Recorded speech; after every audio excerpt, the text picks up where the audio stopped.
జనసేన నేత కిలారి రోసయ్య కీలక వ్యాఖ్యలు చేశారు. బర్నబాస్ హత్య విషయంలో నోటీసులు వచ్చిందని ఆరోపణలు వచ్చాయని, అవి అవాస్తవమని తేల్చి చెప్పారు. ఆ కేసుకు తనకు ఎటువంటి సంబంధం లేదని తెలిపారు. తన మీద బురద జల్లేవారు నిరూపించాలంటూ చురకలంటించారు. జనసేన పార్టీలో గుర్తింపు వస్తుందనే అక్కసుతోనే తనపైన బురద జల్లే ప్రయత్నం చేస్తున్నారని మండిపడ్డారు. ఈ విషయంపై లీగల్గా అన్ని చర్యలు తీసుకుంటామని ఆయన స్పష్టం చేశారు.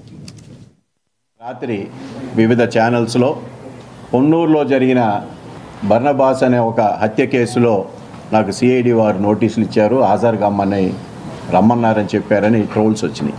ఇది పూర్తిగా అబద్ధం. నాకు ఎటువంటి నోటీసులు రాలేదు, నన్ను ఎవరూ పిలవలేదు. ఇవాళ ఇది ఒకసారి కాదు, గతంలో కూడా కొంతమంది ఆరోపణలు చేశారు.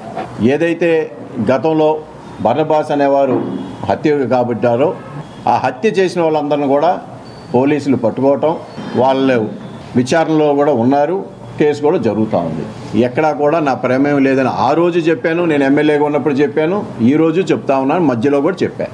కానీ రాజకీయంగా ఓరవలేక ఊరిని బురద వేసే కార్యక్రమం చేపడతా ఉన్నారు. నేను గతంలో కూడా చెప్పా, పోయిన ప్రెస్ మీట్లో ఒక వెధవలని మళ్ళీ చెప్తా ఉన్నా, అదే వెధవకి నీకు చేత అయితే, నీకు దమ్ముంటే నిరూపణ చెయ్యి.